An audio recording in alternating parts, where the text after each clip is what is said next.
Welcome to Book Chat with Kate and Theresa. I'm Kate. And I'm Theresa. And this week we are going to be talking about Such a Quiet Place by Megan Miranda. Yes. And in 2 weeks, we are going to be talking about a book called Sisters of Sword and Song by Rebecca Ross. And then 2 weeks after that, in a month, we're going to be talking about Rifles for Watie by Harold Keith. So I think we might as well just dive in. But a couple reminders, this podcast does have spoilers. So if you haven't read Such a Quiet Place by Megan Miranda and you don't want to know about any spoilers, we recommend you stop the podcast and come back after you've read it. And also, we are a family-friendly podcast, so there will be no swearing or cussing or discussion of any major adult topics. Yes. This week we are covering a book that is mystery, it's suspense, so it can be a little bit scary, but we're going to make sure that it's not too scary to listen to. Exactly. Shall we begin? Yeah, let's get going. All right. So let's begin with a little bit of a summary. Harper lives in a tight-knit neighborhood with many secrets. One secret that the neighborhood is terrified will be revealed is just exactly who killed the Truitt couple. Ruby, Harper's roommate, has been convicted of the crime but is released when new evidence that we later learn was provided by Harper comes to light. As Ruby tries to discover who the Rue killers are, she scares the neighborhood so much that threats start arriving and she is murdered at a 4th of July party. Harper takes over the investigation from Ruby to figure out who killed the two neighbors and who killed Ruby. She discovers that the first deaths were actually an accident all along, and the person who murdered Ruby did so because she believed her daughter was guilty of the crime. So that is just a brief summary, and we're obviously going to be talking a lot more about each of those characters. There are a lot of characters in this book. There are. But before we get started with talking about the book, Kate, how did you consume the book? I read this. I got it off Thrift Books. I highly recommend used books if your library doesn't have what you're looking for. So I got it very cheaply, and I read a physical copy. What about you, Theresa? I started by reading an ebook, but then my library's copy finally became available, and so I switched over and read everything but the first 2 chapters with a physical copy of the book from my library. Nice. And the physical copy is nice because it has a map of the neighborhood. Yes. That labels where the characters live, which is extremely helpful, I feel. It is. If you have consumed any kind of true crime content, having a map of the layout sometimes is so helpful. It's really important where everybody's house is. Now, if you're just listening to it, or if you have a digital copy, the digital copy might also have a map. I don't remember, but you'll get a general idea just by listening to it. The map, while convenient, is not 100% necessary. Yes, but helpful. But helpful, yes. All right, Theresa, let's remind our audience that we do have sort of a format we go through. So what it will be asking questions back and forth each other. It just helps us keep us on track and helps you, I think, feel a little more organized with us. Theresa, what did you like about the book? I enjoyed that it wasn't just a murder, a whodunit book. Because usually with those, like an Agatha Christie, and don't get me wrong, I love Agatha Christie, it's usually you have your little town, you have your little village or neighborhood set up, and then somebody is murdered, and then you have either a detective or some sleuth, self-proclaimed detective going around trying to figure out who is the killer and why. And this, because it's an accident, the first deaths are an accident. I think that just made the whole book a little bit more unique and a little bit more intriguing than a simple, straightforward whodunit story. Yes. And we don't find out that it's an accident till very late in the book, for sure. I mean, there's some clues and stuff. Right. But we definitely don't find out till the end that it's an accident, which was unique. Yes. I enjoyed that. For me, it had an unexpected ending. I did not predict the ending, even though this was a reread for me. And I had completely forgotten everything except that it took place in a neighborhood. Well, how long ago did you read it? I mean, a couple years ago. Yeah, that makes sense. Yeah. A couple years, a few hundred books ago. Exactly. So I liked that it had a twist and an unexpected ending. I liked that the world was very believable and relatable. And it seemed to be a kind of a study on how humans work as a group and work together, and groupthink can lead to misconceptions. Right. So I enjoyed that there was also that psychological aspect of it. There's definitely a psychological aspect, and just a little influence can get people acting crazy. Yes, and we definitely witnessed that in the book. Yes. What did you struggle with when reading the book? We kind of covered this a little bit, but it was difficult at times to keep track of all the people in the neighborhood. Mm-hmm.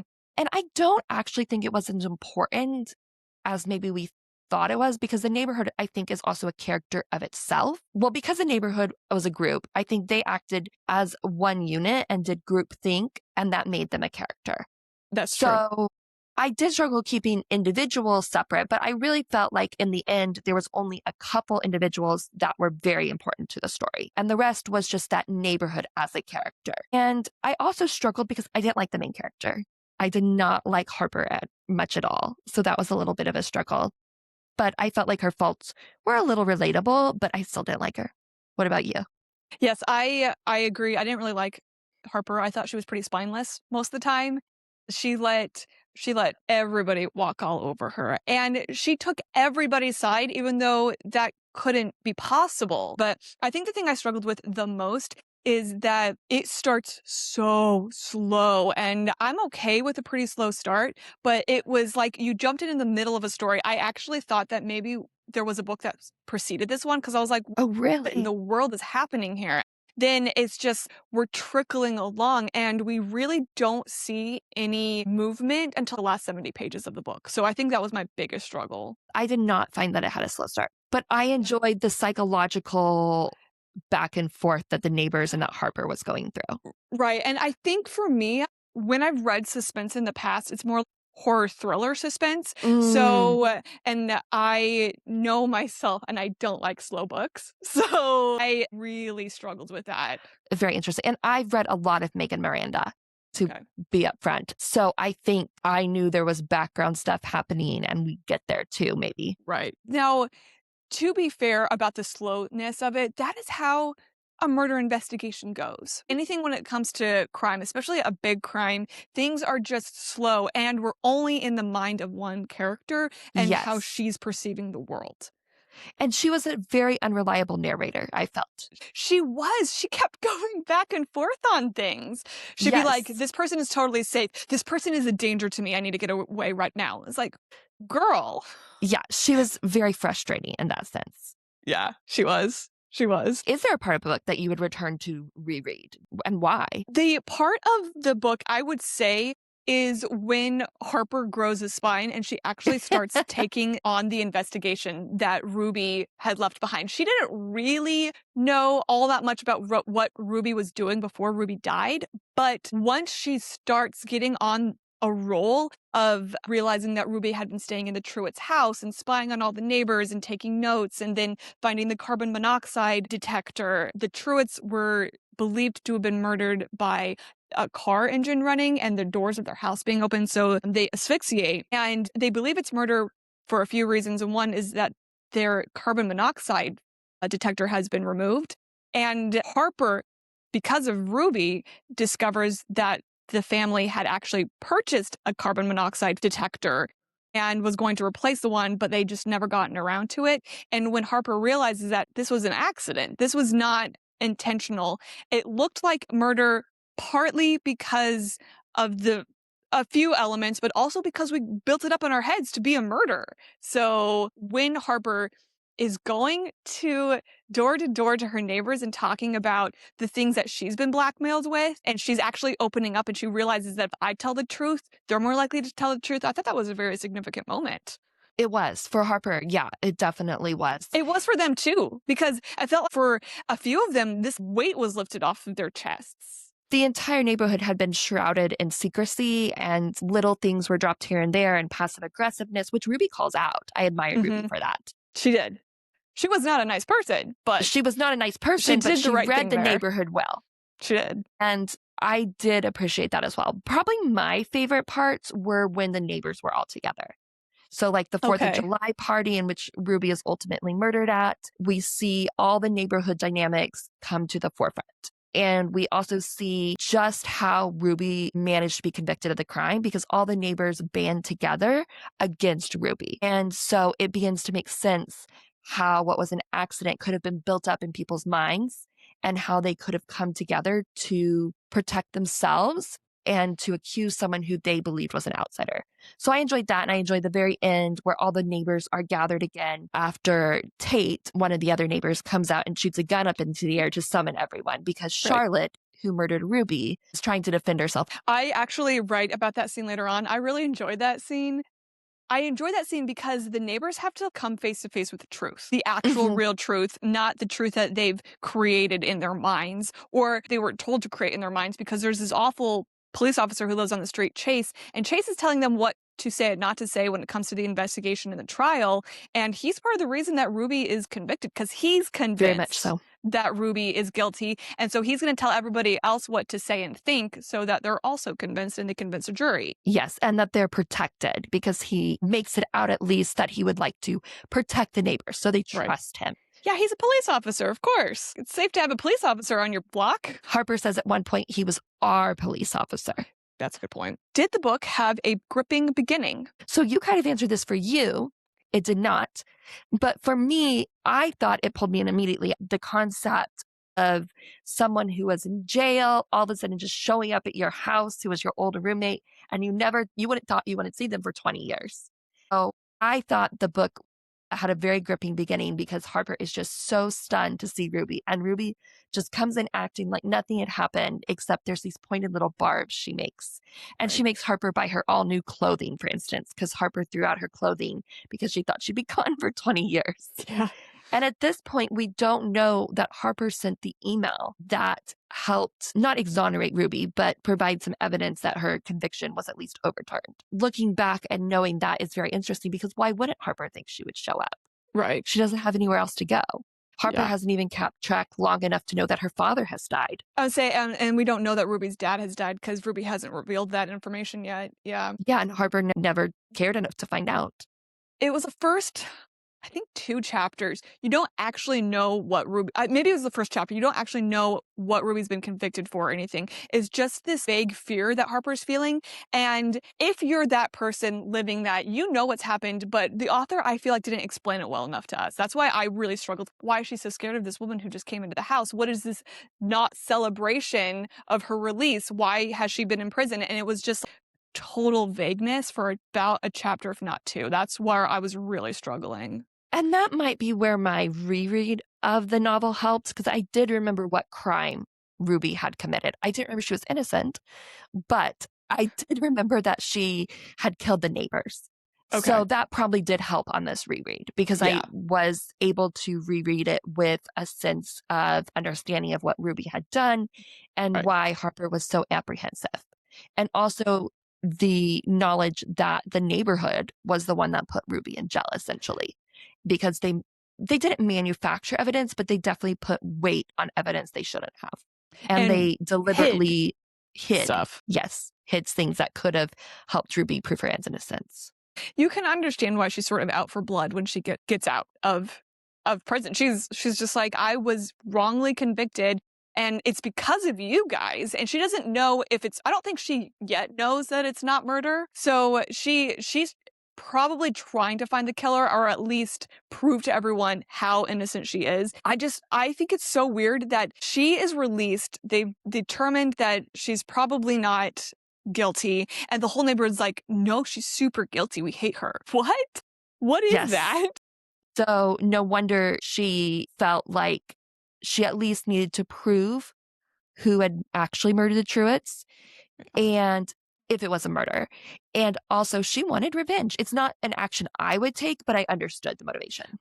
She's pretty aggressive about it. When she comes into the 4th of July party and she's just throwing accusations around, I wouldn't take that either. Partly because I would be the person that was like, well, I'm out of prison, I'm just going to go disappear. She's just like, no, I'm coming back. And I would not do that. Did the book go in the direction you expected? I'm going to be honest, yes. I figured out really, really early on that the Truitts murder had to have been an accident. The only evidence that they had was Harper's recollection of her coming in at 2 a.m. and video evidence that they kept saying, it looks like Ruby. There was never a definitive that's 100% absolutely Ruby. Plus, they always talked about how the Truitts were unliked by the neighbors. They weren't involved in neighborhood activities. They didn't seem to like each other. And I could see how there could be an accidental death because people aren't checking in on them. They're not coming to visit. They're not going, hey, why don't you have your carbon monoxide detector? Things like that. So that wasn't too surprising.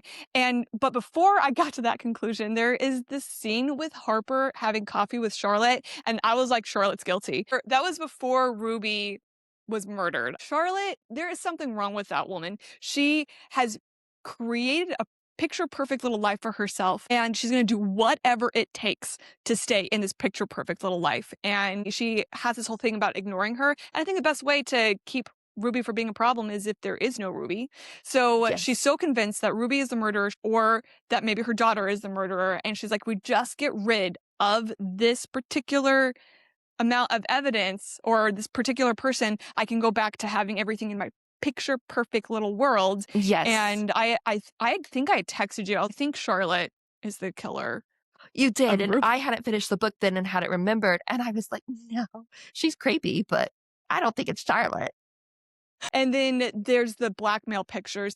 And I had figured out that the daughters were, well, one of the daughters. I hadn't figured out which one was sending the pictures. And the only reason I figured it out is because Harper talks about being at that lake that one night, and Whitney is on the lake with her friends, and it's midnight or 1 o'clock in the morning. Oh, the girls are always sneaking out. They're always around. They're always with their phones or taking pictures. So I figured that it was probably not Preston, even though he was always taking pictures as well. The author had made a point of talking about Preston. I was like, oh, it's It was not a big Preston. red herring. Yeah, exactly. So I would say yes and no, because I didn't know that Ruby was going to be murdered. I was not expecting that. So, Okay. which I guess answers the next question. What were parts of the book that surprised you? For me, I was surprised that the book was so honest in Harper's feelings because Harper, I don't think we're supposed to like Harper necessarily. She is spineless. She goes, as we mentioned before, she agrees with whoever she's with. Her feelings are often swayed by whoever has the most, I think, gregarious personality in the room. She doesn't really think for herself. Her brother points this out when she talks to him about Ruby's conviction. He points out, are you sure she's guilty? And Harper, it really takes Harper aback because she just got along with the neighborhood's view. So it surprised me that Megan Miranda did create a character that was so, just not a strong character. Right. So I was surprised at the amount of honesty that Harper had. But of course she does, because we're in her head, right? Yeah. I will say that I think the thing that surprised me the most was that I was convinced early on that it was an accident. And then the author takes it into, this is now a murder mystery. Like somebody is going to get murdered. And now we have to figure out who the killer is, which I think is pretty sad because Ruby was not a great person, but she didn't deserve to die. So I thought that was... It surprised me as well that she died. Yeah. I was very surprised. And I was surprised that the first murder, was actually an accident. That completely surprised me. I thought they'd been murdered. I was trying to figure out who had motive other than Ruby. Right. And I guessed the Seaver brothers, who were the two bachelors in the neighborhood and who both Ruby and Harper had a relationship with the older brother. I think he was the older brother, but Mac. Yeah, Mac. So I was going back and forth. And until she found that carbon monoxide detector and started to put things together, I was still convinced that they were murdered. Everyone's avoiding these people, so why would they be interacting enough with them to go in and murder them? What did the Truitts do? And there was never any talk about really big things that any of the neighbors had with the Truitts that would be a motive for murder. Right. They were just the neighbors who disapproved of parties and who complained if you left your trash out. Little things like that. Yeah, and even Harper contemplates the fact that there didn't need to be a motive to arrest Ruby. There was just the vague evidence that they had to. It's really scary that there was no motive mentioned because there was nothing that Ruby did. I mean, there's the whole Ruby stealing money from people's wallets and purses and a couple of other little petty crimes that she commits. Stealing $20 from somebody's purse doesn't equate to them being murdered, No, So I think the biggest piece of evidence actually Harper ends up concealing, which is that Ruby had keys to everyone's house. Ends up not being anything really. We don't know why she had the keys to the house. Harper suspects that's because she liked to know secrets about everyone. So she could get in and, spy and find out things. Like she supposedly said that the Truitts didn't sleep in the same bedroom, but that proved to be false. So she would know things about other people. So I think it was a sense of power, but it ended up being very important to the overall story. It was another red No, herring. it was another red herring. I think the keys was also another way for Harper to feel guilt because other than her hiding the keys, she had no reason to hide things like so many other people in the neighborhood. All those other people that are being blackmailed by Molly, not blackmailed necessarily because she's not asking for anything, being silenced by Molly or more of her Molly just trying to scare people. Molly was on her way to being Charlotte. Just kind of twisted. But why did she feel the need to hide them after the investigation? Like the Hmm. investigation is over. It's because the author needed Harper to have something that she was guilty of, that she is being threatened with, and it's those keys. That, and I think there's also a line in the book that's something about she wasn't sure that Ruby was guilty when Ruby went to prison, but when she found Right. the keys, she was convinced Ruby was. Yeah, but it also seemed like in the book she is worried that the keys are going to implicate her, and she's worried about that. I didn't understand why she just didn't call the police when she found them in Yeah. her backyard. Yeah, exactly. That's probably what I would have done. That's what I would have done. Would I have gone to prison? Maybe, but I mean, I would have been like, I don't know what to do with these. The police should have them. Did you feel that any of the plots were too convenient or have been overdone in other works? No, not really. I did feel like it was an interesting twist on a murder mystery. You kind of mentioned that, so that we started out with no crime, actually, but someone falsely accused, and then we ended up with a crime. I thought that was a very interesting twist on a mystery suspense novel. I mean, you do see a lot of murders set in like a small environment, a house on a stormy night, and there's only so many people who could have committed the murders. Right. And the same thing was like kind of in this instance where we're in a small cul-de-sac. There's only so many people who could have committed the murders. So that maybe is a common theme, but I felt like overall the crimes themselves were a little bit different. Yeah, I'm with you there. I didn't think it was too convenient or overdone. I had actually been thinking about this because your mention of like in a mansion or in a small neighborhood. I'm not sure I would be approached by the police if one of my neighbors was murdered because I don't know my neighbors. I know one of them Right. by name, you know? And so it makes sense in a scenario like this. You need to have everybody that kind of knows each other. And I think that's Yes. perfectly acceptable. I don't think, is it done a lot? Yes, but I think that actually makes the book a little bit more rich. You have all of these characters with their differing personalities, and I think that's really what makes it a good piece of literature. Because if it was Megan Miranda talking about my life, I'd be like, somebody died 2 years ago. I'd be like, Exactly. But you live in a big city yeah, that's true. and That's where true. the attitudes are a little bit different. These are people who live in a relatively small town where the college unites them. They all work at Right. similar places. And just the feel of a cul-de-sac is very different than from like where you live. Right, right, exactly. Yes, because I grew up on a cul-de-sac and I know all my neighbors there, you know. I know their names and I know their kids and I know their dogs' names and yeah, you're absolutely right.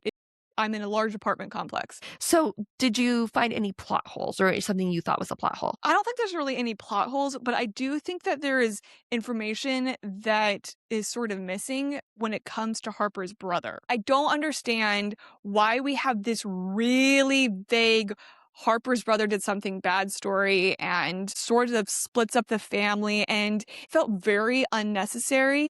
It is okay for Harper to have a sibling that she's going to call in her time of distress. Because I would probably do that. I'd probably call you if I Hmm. was distressed, but that's not because you have problems with the law and understand going in and out of the system. I would just call you. And the story behind Harper's brother was Keenan. Was his name Keenan? Is that right? Yeah, I think so. I believe Okay.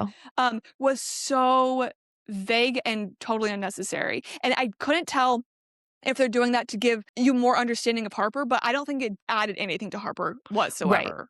Right. So that was where I felt it could probably be cut out. She can still talk to her brother. She can still tell him her problems. He can still ask the question, "Are you sure? Was it really Hmm. her?" Right. Yeah. And it didn't need to be this whole "my brother is a bad guy, but we aren't going to share any reasons why" sort of thing. So, That makes sense. how about you? Well, I just found it so strange that Charlotte would immediately jump to the fact that she thinks her daughter murdered someone. Why does she think that? I don't think my mother, even as a teenager, if I had been sneaking out, which I did not do, would jump to the conclusion that I was out murdering someone, even Right. if there was someone like who was murdered next door. I'm pretty sure my mother would have been like, yeah, not my daughter or not my son. So that one, I don't understand why Charlotte would immediately assume that it was her daughter. And I don't know if it was also a case of things look bad for her daughter. So she was trying to protect her, and then you Yeah. murdered for your daughter? Yeah. I didn't emphasize with Charlotte. I didn't get No. it. Did No, I not didn't get either. it. But I think what you said earlier is important about Charlotte's character, where she likes everything to be perfect and tidy and neat in her little box. And Ruby was a loose end and something that was intruding and messing up that perfect little life. And Harper mentions one time when she goes into Charlotte's house, and it's just Molly there, where she looks at a picture and it's of the two girls, but when they were little kids. And Harper's like, it feels like she's always trying to get back to that. She doesn't want them, she doesn't see them as teenagers. So Charlotte is just determined to, no matter what, have her daughters be these sweet, innocent little kids. Yes. And she's going to do anything she can to protect that.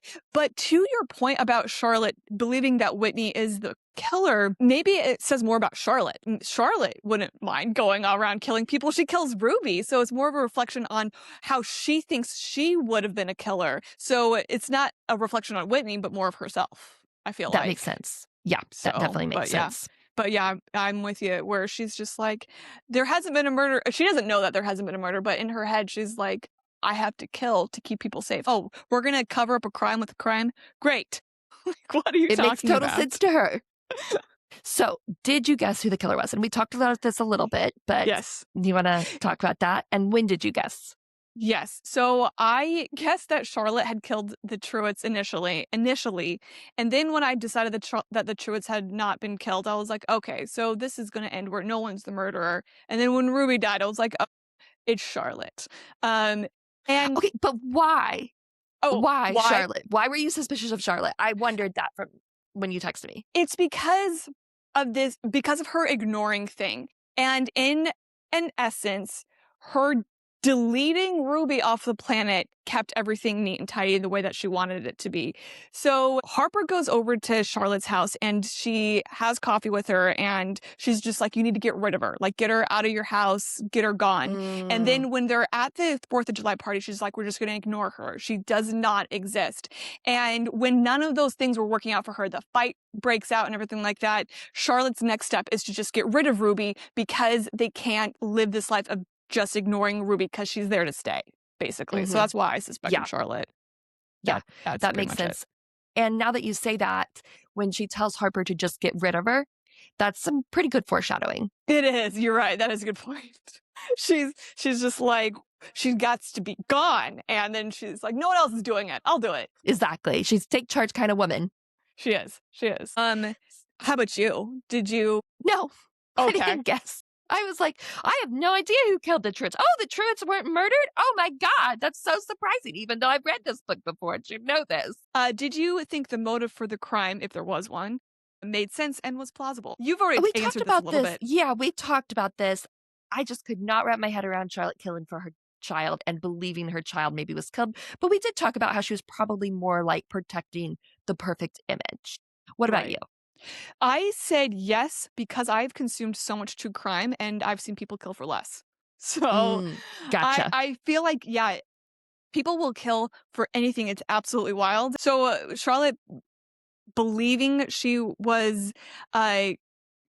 protecting Whitney was 100% believable to me. Mothers will kill for crazy things. So yeah, to me it was plausible. If there is a detective or sleuth in the story, did you connect with them? And I would say that this would be both Harper and Ruby. Yes. For this book. What about you? That's what I said. I said that the main character is definitely the sleuth, and Ruby obviously is also the sleuth. Did I connect with her? No, not at all.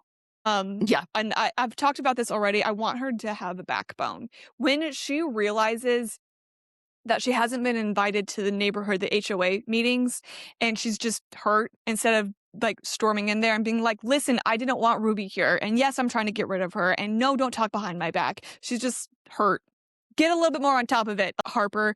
And of course, I didn't relate to Ruby either. She is manipulative. I was really thrown off when I found out that Tate had given Harper flowers after her fiance left her, and that Ruby had taken credit for that. That's mean. That's Yeah. awful.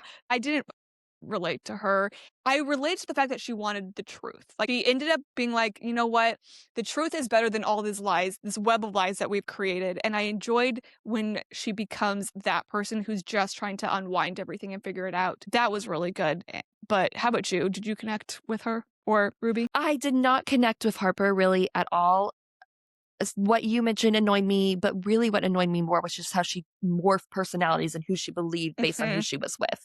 I struggled with that. She did not have much of a sense of self. And maybe at one time I maybe was like that, but that definitely was something I could not relate to now. Right. And I think that how the book ends when she's leaving, she's going to go stay with her brother, kind of is an indication that she's looking for that sense of self outside the neighborhood and Right. how other people define her and how her neighbors define her.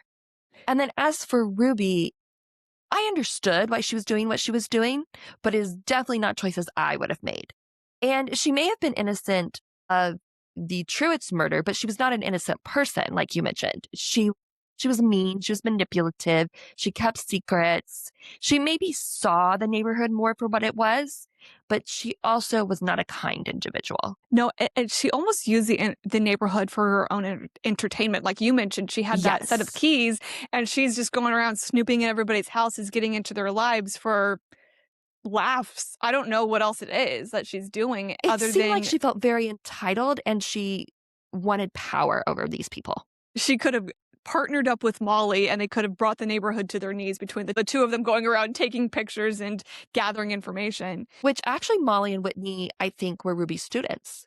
They were. Yes. They talked about that. Yeah. And that's a big reason why Whitney becomes a problem when it comes to the Truitt's murder, is because Harper thinks she hears Ruby coming home at 2 o'clock in the morning. And it's Whitney who has found the key to the house because of Ruby and has come in. And Harper doesn't know that until very late in the book. So Yes. Yeah, and just the audacity. I mean, I know she's a teenager, but the audacity of showering in someone's house, it's so weird.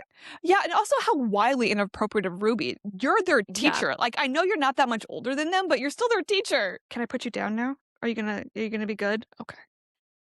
Hold on one second. He looks so pained. He's like, I was just trying to bark. Say goodbye. Bye-bye, Pip Pip. We've talked about this a little bit, but was the setting important to the mystery? Very important. Ruby would not have been accused had we not had this close-knit neighborhood with a cop that manipulated things and that they all ganged up on her and they didn't like her. As well as I just felt the setting was really, really well written. I want to mention that. I felt that if you've lived in a cul-de-sac, I personally haven't, but I could still imagine what it was like living in this neighborhood with these people that you know, but you don't know.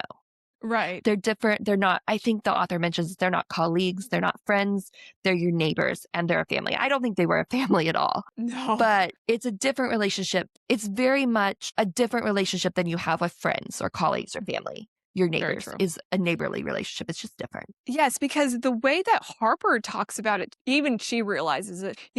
We message each other on the HOA board, the neighborhood board, and we see each other in passing. We hear bits of people's fights. We take in each other's trash cans, but we don't really know each other. We're not deep friends. Exactly. And she really recognizes that when her fiance leaves, and she's figured out that quite a few people knew before her for a while that he was planning on leaving. She's like, these people don't have my back. They don't have my back at all. She felt more betrayed by the fact that everyone knew about it than the fact I think that her fiance left at this point by the time that we're entering her life. In her life. Yeah, and she admits that too. She was like, I think I was more hurt that he left in this huge embarrassing way that people knew about than him actually leaving. So Exactly. Yeah. sounds like he was not a great guy.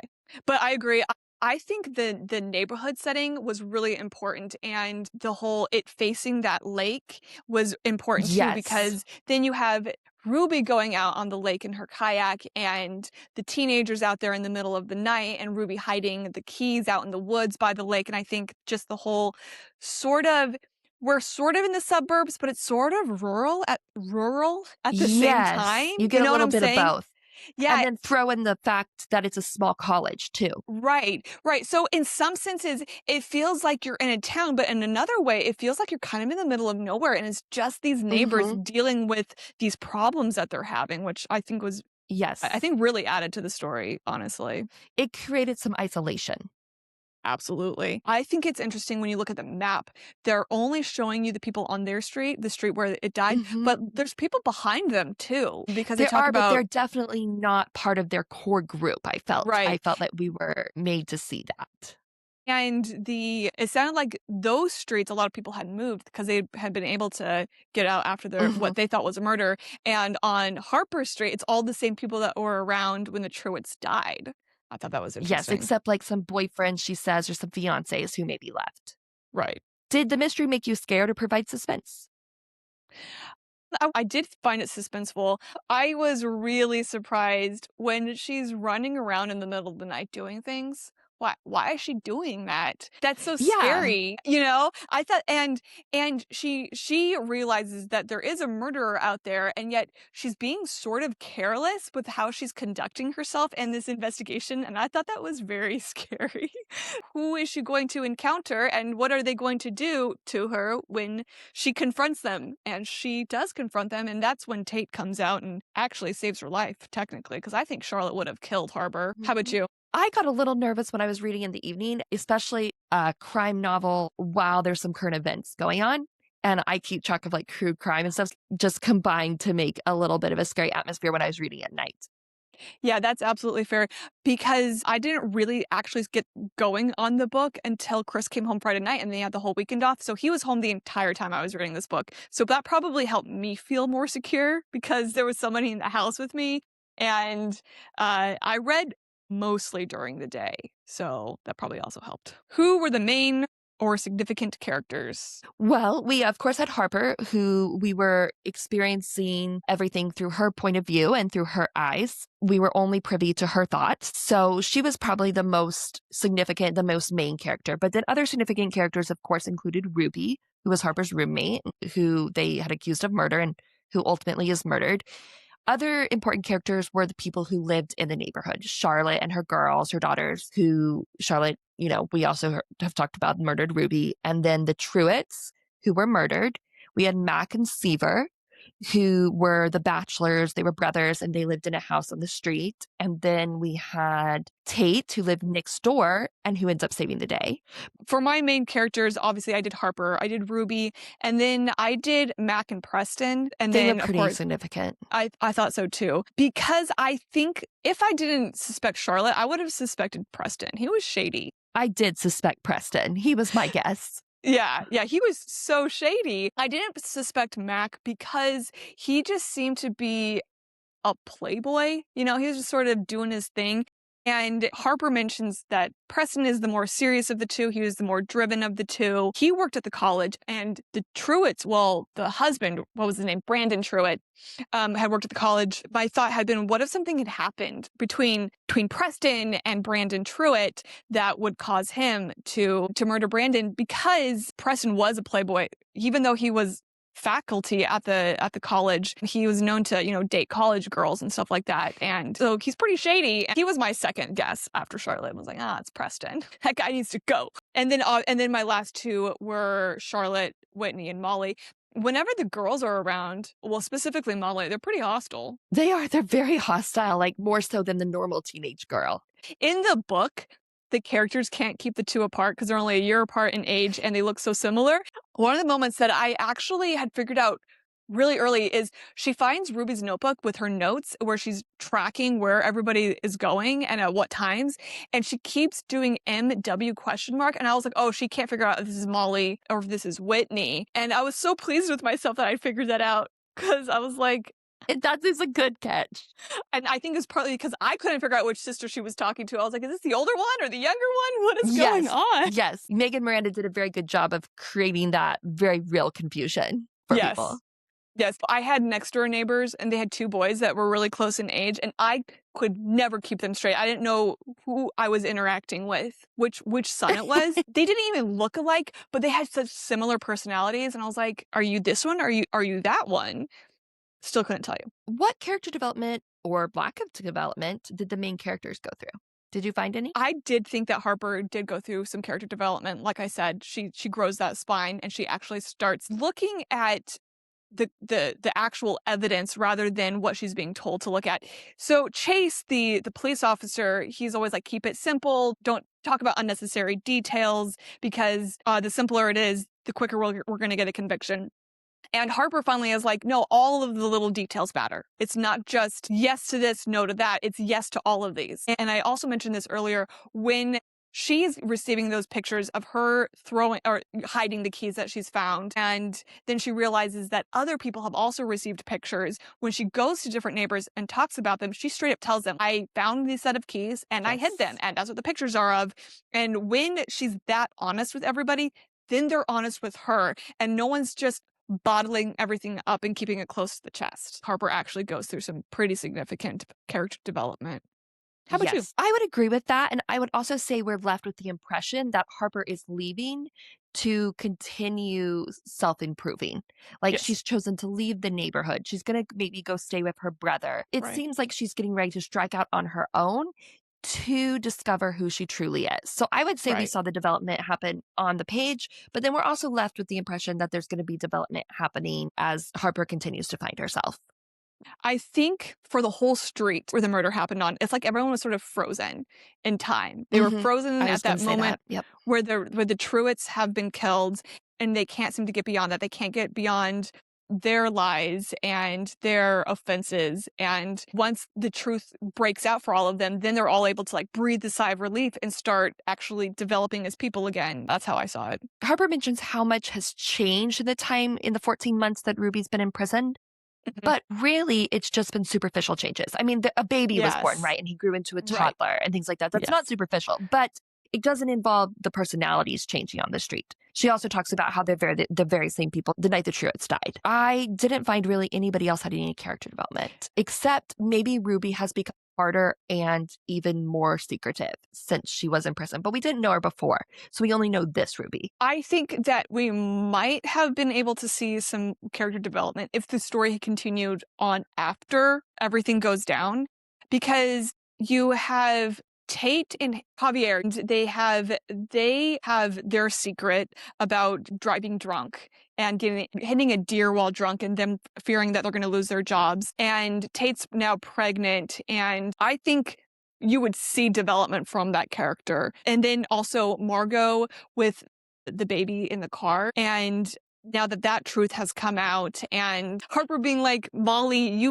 when Molly takes a picture of the baby in the car to basically blackmail Margot and her husband Paul, and Harper's like, but you didn't go up to the door and try to save the baby. You didn't try to get the baby out of the car. You just took a picture and decided that you were going to be a terrible human being and send it to them and terrorize them. What is that? Anyways, but I really do think that there would have been character development from characters like that like Harper had this weight of the lies lifted off of them. And now that the truth is out there, they can start moving on. So yes, I wonder if they would have ventured away from like this group mentality as a neighborhood to more individualistic thinking as well. How did we feel about the way characters reacted to different problems they faced? We've talked about this, but I was so frustrated with Harper for the majority of the book. The end of the book, she kind of, made up for it, but I was very frustrated with Harper. I also understood Ruby's actions, but again, would not be my choices. I would have just gotten out of there, started over. She had to come back for some money, but she could have handled that differently. I did not really understand a lot of times. Well, I understood, but I didn't relate to how they reacted to problems. Things. That's how I feel as well. And the person that I really, really despised was Charlotte, because no one had actually been murdered. But because of Charlotte's misconception about everything that went down, suddenly now someone's murdered because she's decided that it's in her hands. So she has to kill somebody. She could have done the right thing and been like, here's the evidence that could possibly convict my daughter. But that didn't even occur to her. I think I also struggled a little bit with the motivations of the neighborhood as a whole. I am not a person for groups or like being friends in large groups. I prefer smaller friendships. So I'm not sure I would have been so willing to get involved in the neighborhood drama. I think I would have probably, hopefully, stayed removed from it just because that's how I handle things in my life. In general, I like to watch the drama unfold, but I don't want to be a part of it. That's what I was about to say. I'd be like, I would be on the board watching everybody have their drama, but I wouldn't Exactly. want to be involved in it. I I just would want not be commenting. it is free entertainment. That's how I would see it. Exactly. That's how I view the neighborhood boards that like are up Yeah. and around here. I'm like, fun They're to like watch, next but door no and way that. am I like putting my name out there. If you could read the book from a different character's perspective, who would it be? No Or one. would I there didn't be enjoy. anyone? Yeah, I didn't enjoy any of the characters. Like you mentioned, Ruby is understandable. I think it's understandable what she's going through and why she's reacting the way she is. It's part of her personality to be this person, but I don't think you could really read the book from Ruby's perspective because she dies halfway through. So Mm-hmm. I think that would be hard to do anyways. We didn't get to know some of the other characters well enough to decide like, oh, is this somebody I'd want to read what's going on through their eyes? Tate and Javier or Margot and her husband Paul. I don't know because they're such background characters. So how about Right. you? I actually said Molly. Oh, interesting. Actually, that's a good one. Yeah. Even though I didn't really care for her, she was so observant. She seemed to see everything that went in the neighborhood, and it would be a different view than Harper's. And I also wonder what she knew about or if she suspected her mother. I would have chosen to read from hers because also there's a line in there where she says like Molly is like me, she's a watcher. And I thought, Right. oh, I'd like to know what she saw. Actually, I love this answer because Harper is working off her own misconceptions and Molly would be working off of her own misconceptions. And so you'd be getting this Exactly. idea of how she is misconstruing things and how she's observing everything. And because you're so deep in Harper's brain and listening to people the way that she is, like with the little influx of voices, would Molly hear the same conversation the same way that Harper did? Would she conceive of something as angry or happy or whatever? Yeah, Harper is definitely an unreliable narrator. I think Molly would be too, but in a totally different way. And I think that would be fascinating. I love your answer. That's a good one. That's a good one. What moments in the book really stood out to you? We've talked about this a little bit, but the moments where the neighborhood came together and you had everybody interacting with each other, those really stood out to me. Some of the interactions with Ruby and Harper, they stood out to me, like when Ruby had cooked Harper dinner and then they hung out and had a girls' night. And that was such a contrast to the rest of the book that was very interesting to me and kind of just stood out because it was very different. And actually, I'm going to add a little bit more to that. That scene, I realized that Ruby's probably manipulating Harper a little bit during that scene, but I can kind of understand Harper in that moment because she's like, this is my friend. And it's just so nice for things to Right. be back to normal. We're eating good food. We're drinking my favorite wine. We're just having a girls' night. And that was a wholesome scene that I think a lot of women can relate to. Yeah, You know? exactly. And I think Harper maybe was a little lonely. Yeah, I definitely think she was lonely. The part of the book that stood out to me is, you actually mentioned this earlier, is when the whole neighborhood came together when Tate shoots off that gun to get everyone's attention to come out. I enjoyed that scene a lot because, as you mentioned, the neighbors are constantly coming together for these different meetings and for that party.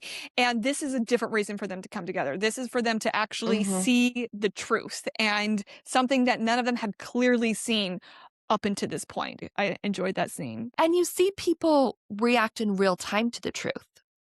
Yeah, not on the message board, but in person. Yes, Chase automatically takes this point of, let's take a step back. We're all family here.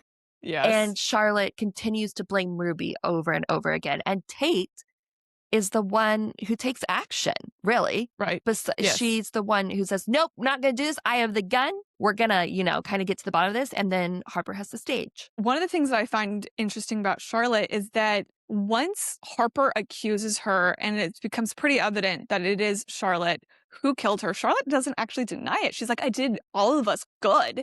And we can just sweep it under the rug and we don't have to have anybody know that I killed Ruby and it'll be fine. And because she's continuing Basically, to try. I did us all a favor. Exactly. Because we're family.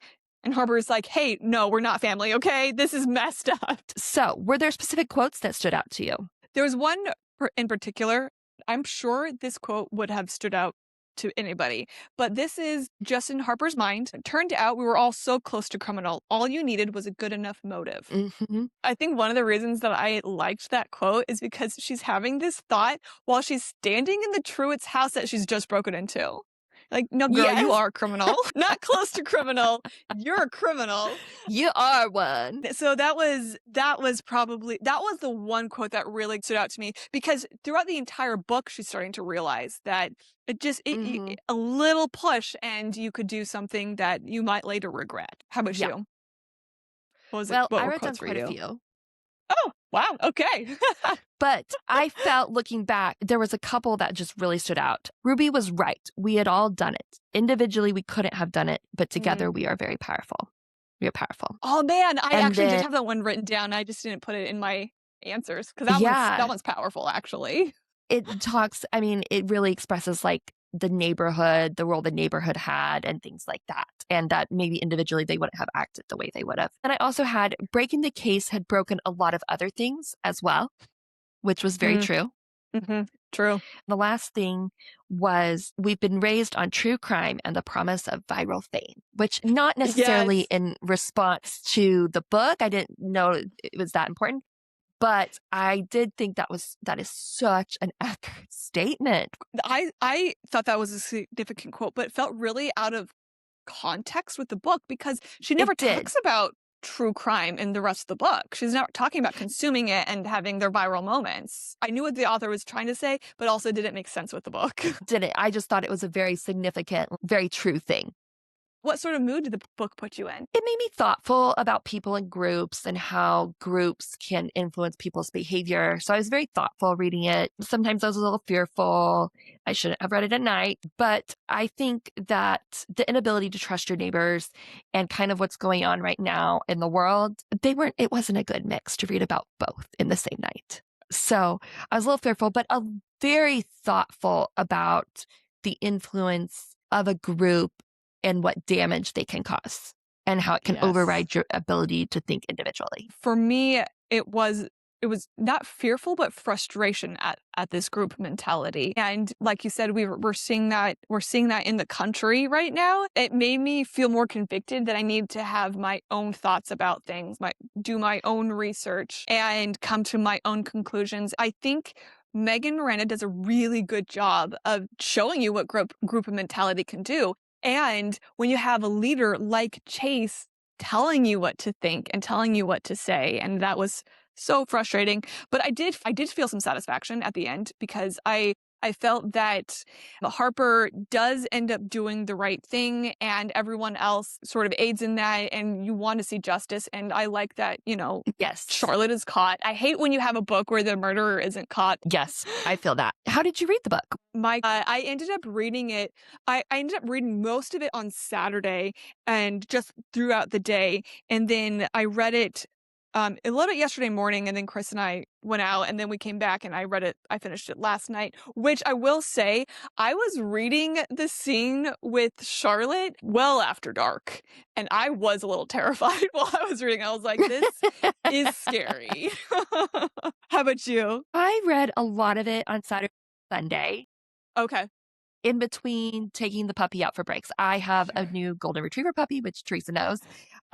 Insert cute photo here because he is definitely not with me. He is in the other house, so he can't disrupt the podcast. But so I read it like I have to take the puppy out every 25 minutes and I'd read a little bit, take the puppy out, read some more, take the puppy out, read some more, hope the puppy fell asleep.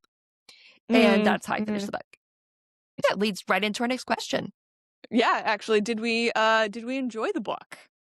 I very much enjoyed the book. I like psychological thrillers and mysteries. I find it very interesting that you think it was such a slow start because I return to Megan Miranda's books when I need something to read and I'm in a reading slump because I know that it'll catch my attention very quick and that I'll be immediately drawn in. And I haven't had a book yet of hers that failed to do that for me, even this one. Nice. So whenever I'm in a reading slump, I go back to Megan Miranda. So I just find that so interesting that we're so different in our taste here. There are some things that we're really similar in, but I think this is one of the ones that we definitely differ. I thought the book was good, but I didn't think it was the best mystery, and that is probably on me because I figured it out. I've definitely had mysteries where I don't know until they're revealing it, who the murderer is. I chose this one. You didn't. It was me. You It was did. I I was a read. little disappointed you chose this one out of all of her books. You were just like, read the descriptions, and I was like, oh, this one sounds interesting because it did have a little bit more of the like Agatha Christie feel in the description, and then it didn't end up being like Agatha Christie in Yes. any way. Yes. We So need to read we could Agatha have. Christie because I have no idea where I could have been like, yeah, that one's not like Agatha Christie at all because I don't know anything about Agatha Christie really. Right. And she doesn't do anything suspense. So I'm going to go with Megan Miranda probably isn't like Agatha Christie at all. I did enjoy the book as soon as Harper starts reflecting on the key situation and things really start to pick up and she's going from here to there and she's finding these clues. And I really enjoyed that part of the book a lot, actually. Unfortunately, it takes her a long time to get there. Yeah, because I even wrote here, you don't really see anything happen until the last 70 pages. of her going through the investigation. That is true. There's mostly psychological, it's mostly character interactions, that kind of thing. Which if you enjoy that, that's great, like I do. Or if you need more action like Theresa, that's fine too. I'm learning so much about myself during this podcast because we have to answer these questions. And I'm like, oh my gosh, I didn't realize this about myself. Do you have any music or artists or a genre of music that gives you the same vibes as the book? So I had a specific song, and this might be a little too on the nose. It's called Neighborhood by the American Authors. It seems like the person in the song has left his neighborhood, but he's going to come back. But what really made me think of this is that he's like, yeah, it's a pretty messed up neighborhood, but it's still my neighborhood. And he talks about people stealing from each other and he talks about lying. And it just felt kind of like what Harper is experiencing is this neighborhood that he grew up in. So Neighborhood, or it might be The Neighborhood, I can't remember, by the American Authors. How about you? My choice was People Watching, which is also very on the nose by Conan Gray. And in there, he actually talks about how dissatisfied he is with his life and how he wants more and things like that. So, which I felt was very relatable to Harper because I don't feel like she's very satisfied with her life. And then, of course, the people he watches, which there was so much people watching going on in the book. Yeah, there's so much people watching going on. And it's not just Harper. Ruby's doing it, Molly's doing it, everyone's watching each other, and they've got the security cameras that's watching people. Yes. Yeah. Yeah, she talks about blind stirring when she's out on the street. She knows the neighbors are watching as the detectives come. So, yep. That's right, because they're all on that rotation. If someone hasn't read the book yet, what would you tell them that wouldn't spoil the plot to prepare them for what they are about to read? Tell them that this is a character study about motives and group actions in the form of a mystery suspense novel. That's good. That's good. We always have such different answers for this one. I would tell them that this is a suspense book that does not really have any action and that everything is driven by the characters and the characters' motives. And another thing that I like to mention that it is first person point of view. And I know some people don't like that. The entire book is first person point of view. So if that's not your favorite thing to read, that this might not be the novel for you. I was just going to ask, what would you rate the book? I would rate the book about 6.5 out of 10. Because I did enjoy it, enjoyed the writing. You know how you can have a really terrible story? And I'm not saying this is a terrible story, but you know how you can have a really terrible story, but if the writing is good, it's still a page turner. And I did find it to be that. I could still very smoothly and quickly keep reading. The writing is really good. I did find there to be a few things that were not quite explained enough, like the brother situation. The unnecessary moment where she's hiding the keys, that didn't make much sense. I made sense in the bigger picture, but in that individual moment, I didn't think it made much sense. But overall, yeah, 6.5 to 7. How about you? Yeah. Would you? I said a 7, mostly because I don't think it's Megan Miranda's best book, but I think it's a good book. Okay. And agreed, I think her writing skills, just good writing skills. I think she's a very good writer. This is my first Megan Miranda, and I would be curious to read another one. Since you said that this really isn't one of her best ones, I would be curious what one is one of your favorites, and I think we should read that one. I'll have to go back and look at my ratings and see which ones I rated higher than this. As a reminder, in 2 weeks, we are going to be doing the Sisters of Sword and Song. 2 weeks after that, we're going to be doing Rifles for Watie. For anyone who's curious, that one is a 1957 release, and it is technically a kid's book. So if you want to read that one with us, we would be more than happy. But other than that, I think that's everything from me and Kate. Do you have anything else, Kate? Yes, be sure to check us out on social media. We're Oh, Book Chat yes. with Kate and Theresa on YouTube, TikTok, and Instagram. So follow us there because we try and post every day a little something. And we will also have the books that will be upcoming and a few more than we just mentioned. Yes, yes. I will have everything listed in the description box or show notes, depending on how you're watching this or listening to this. So you can see actually our next 8 weeks worth of books, which is going to be 4 books because we post every other week. But I Exactly. think that's everything. So Thank you for tuning in. We really appreciate it. yeah, we will see you in 2 weeks. Goodbye. Yes, bye.